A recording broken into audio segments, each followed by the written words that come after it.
Hello and welcome to the 2014 Extreme Rules Review, baby. Not far from where I live in New York. That was in New Jersey. It was nice to know it was not far from where I live. Now, I'd like to know below how you felt about this pay-per-view.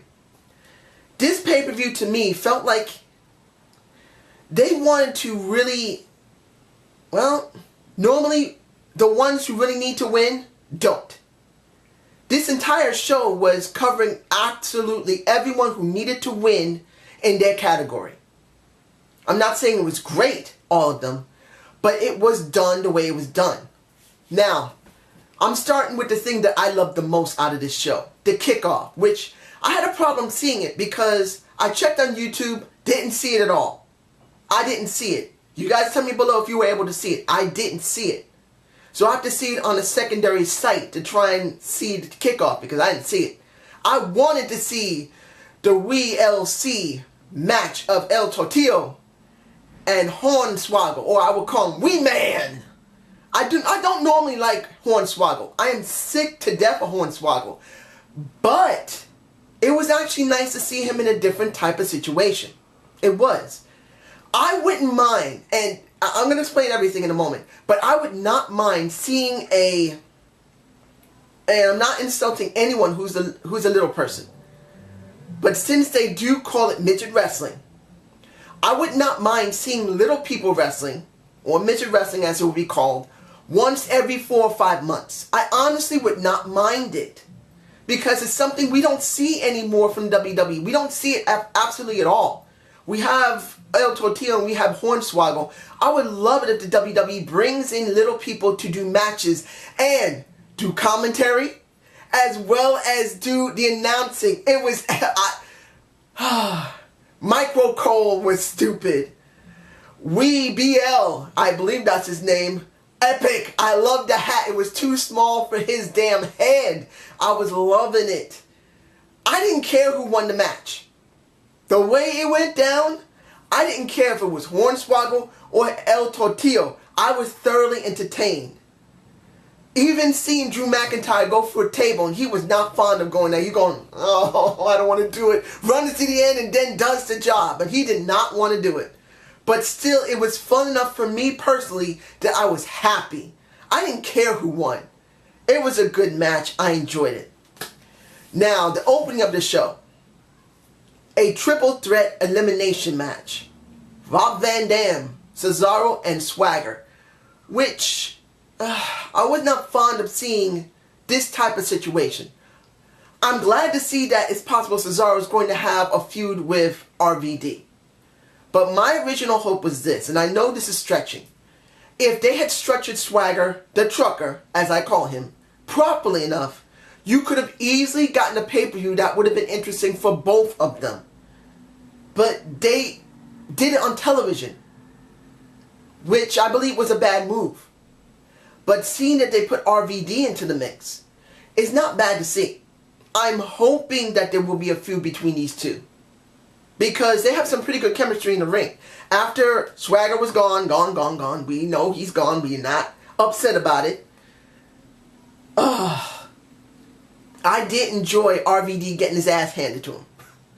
It's good to see a guy in an RVD who normally does not do the job finally do the job. And he did a good job too. He's not great at doing jobs, but he was good. Cesaro won, who deserved to win that. Now, the next one. I had to look at my paper because I was waiting for this. Looking at Lana. Oh my goodness gracious. Lana, the Bulgarian sweetheart. Those legs are luscious. Those boobs are delectable. And hearing her say, Rusev! Crush! I love seeing her do that. I didn't care how quickly R-Truth and Xavier Woods got destroyed. They just got destroyed by Alexander Rusev. It's how it's supposed to be. Rusev is a more dominating and more charismatic right now, personality right now. Yes, he isn't talking much. Yes, it's Lana who's doing it, which is not a problem. So I'm hoping they'll keep bringing him up that way. I want to see him go through each and individual person. Let him destroy them. And I'm happy with that. The next one, which actually was kind of disappointing. Kind of. Even though the crowd was, and the Jersey crowd was good. It's just for me that there was one element missing. Bad News Barrett versus Biggie. The problem for me was not the match. They did a good match together. They have some decent chemistry. And Bad News Barrett won. Boom! Give him the... Oh. The bull hammer elbow did its job well. But here's the problem for me. Biggie Langston was the problem. You see, they did the tournament for the Ultimate Warrior when he died. We all know that. That's the only reason they did it. And we don't have any feeling that the IC Championship has any meaning. It still doesn't. But if you wanted to give it some meaning, allow Biggie Langston to have some type of, well, interviews in the back during the time this was being held. Not just standing there rubbing his title, rubbing himself. It was stupid. If you want to make the title mean something again, you have to give the guy who holds that title some meaning. I said this in December. Actually, November. I actually said this in November when they announced that they're merging the two titles together. When it came to... I'm still upset about the Royal Rumble. When it came to the Royal Rumble, you could have two titles contested at WrestleMania. One title, which is the WWE World Heavyweight Championship. The other one was the IC Championship. It didn't matter if Biggie was a strong enough character. You could have built him on top of that. So by the time of Extreme Rules, we actually have a feeling that this title was relevant. Even when the Ultimate Warrior, and it hurt my heart to see the man die. If you have seen my videos, you know I really cared about the Ultimate Warrior. He meant something personal to me. But essentially, before his death, you could have made the IC Championship relevant by actually giving it a prominent spot along with the Heavyweight Championship belts. That just didn't happen, and that was sad. And I just didn't feel anything from Biggie. Like I said, good match. It was. But it wasn't relevant enough for me. So now, Bad News Barrett has the title. I don't even feel like he's going to be relevant. Just having the title doesn't mean he's going to be put up. But I'll be glad if I'm wrong, and they do push him. Now, the Shield and Evolution. I knew that this wasn't going to be a bad match. I knew that this could be a very good match. But I didn't know it was going to be that good. I mean, it wasn't the match of the night. It wasn't. But it was a damn good match. It was a damn good match. Going outside the ring. Fighting amongst the people. Fighting in the stands. Seth Rollins jumping off like a Jeff Hardy. Which is not a bad thing. He has a Jeff Hardy type of characteristic. A type of style which actually could get over. And the crowd really did like him. Roman Reigns getting the win was very good. So to me it feels like Seth Rollins looked very good. Roman Reigns looked much better than Seth at the moment. They pushed him more. And Dean Ambrose, who had to deal directly with the game Triple H, looked very good. The Shield looks great now. But what does this mean now? What comes of this? Are they going to continue to feud? They probably will, and maybe it'll end by SummerSlam. But I'm really hoping that Seth Rollins and Roman Reigns will break off on their own. Of course, Dean Ambrose will do something with his title. But you never know. I have to do this one first. Tamina versus Paige for the Divas Championship. The problem I have with this entire situation is not Paige. It's not. I don't hate Paige. Paige has done a decent job in promoting herself as a fighting champion. She's cute. She's 21 years old. Hell, I'll date her. She's old enough for me. She's not like she's 17. But here's the problem. Because she's so young, they're not giving her a storyline. And on top of that, they don't do that for any of the divas as it is. There's only one diva, one diva who had a decent storyline that if she got the title, it would actually work. And that was Tamina. Now, I know people are going to say below, if anyone says anything, that, look, they need to forget about the divas before because they need to focus on the future. Paige is the future. If anyone saw my, the future of the WWE, is this a new era? I said no. Because they're not promoting their older talent. And I'm not talking about 10 or 15-year older talent. I'm talking about talent that's been around since 2010. If you do not promote the talent that has been around at least 4 years, that doesn't mean you're going to promote the talent that's been around for 4 months. Tamina has been around since the Usos have come in. And Tamina has never won the Divas Championship, or the Women's Championship for that matter. She has not won anything. And the problem I see is this. If they don't promote Tamina, if they don't promote Naomi, if they don't promote, well, you could say Cameron, but she's not that great of a wrestler. You know what I mean? The women that have been around for the last 4 or 5 years, give them storylines, give them a shot. We'll give the ones who are coming in the next 4 months, starting of January, something to work with, because these women have nothing to do. Mind you, the match was actually quite good. And these women like to scream, whoop! Tamina screaming her head off. Paige screaming her head off. I don't know which one sounded better. It was good to hear them both scream.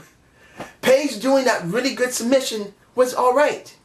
But in the end, it still didn't feel right because Tamina should have had the title already and you could have had Paige take it from her. That would have been the most best thing for Paige. That she took it from someone who's been built up. Not someone that dropped it after a very hard match after WrestleMania. Now, Daniel Bryan versus Kane. An Extreme Rules match for the WWE World Heavyweight Championship. I'll say this. I don't have an issue with the match. It was a good match. Going in the back was good. Being brought out in a forklift was surprising a little bit. I didn't think Daniel Bryan knew how to drive one, but he did. He brought Kane back to the match. The thing that gets me is this. I'm glad they're doing something with Daniel Bryan. I'm glad he's being promoted. But who's next?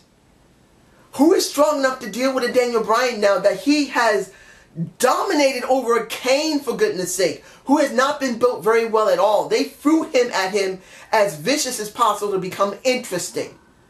I didn't buy it because there wasn't enough time to build him up.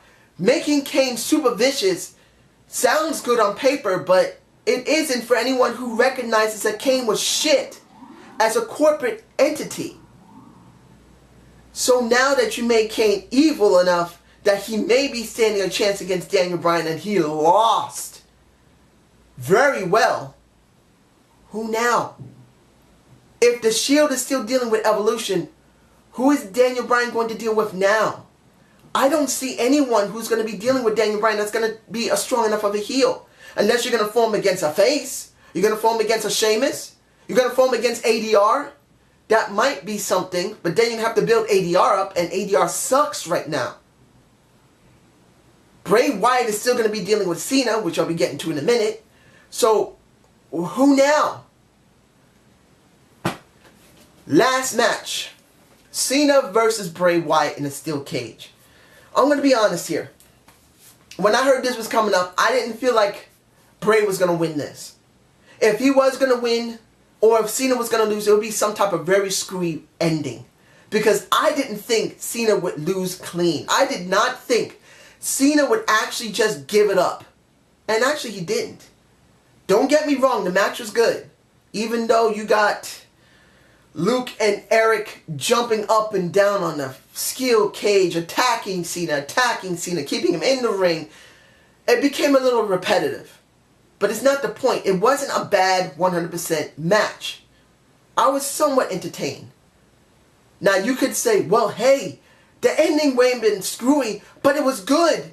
They now show that Cena is now lost to C Nation because of one kid. The kid talking, got the whole world in his hand. I could say yes to a certain extent, but I don't believe it.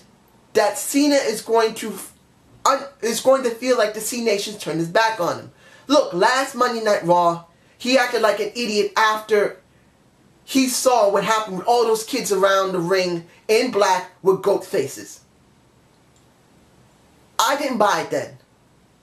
I haven't seen Raw yet. This is being done while Raw is being played right now. So when I finish this and start editing, hopefully I'll catch what's left of Raw. But I don't even think, even with this, Cena will turn heel or he'll change his character enough to feel totally defeated. Because he didn't do that very well with The Rock. No, he didn't. He acted like it, but in the end, it wasn't enough. I didn't buy it. So when it comes to this, I just don't buy it. So do I believe their feud is going to be over? Hell no, of course not. If I had to take a guess, the feud might last the Survivor Series. I'm hoping it won't. It may end by SummerSlam. This is what I'm hoping for. A remote hope of SummerSlam. I doubt it's going to end a Payback. I'm hoping they'll split them off by SummerSlam. Because as I said before, you leave Cena with somebody too long, they will be dead. It doesn't matter how popular they are now. They can easily go from here to here in 1 month. So I am hoping with everything in me that Cena ends the feud by SummerSlam. So overall, was the pay-per-view good? Well, I could say it was good because all the people that really needed to win did win. But in the end, does this mean this was a great quality show? Not really. Because when it does come down to it, I get this feeling that the writers for the WWE are becoming slack due to the fact they don't have to work so hard.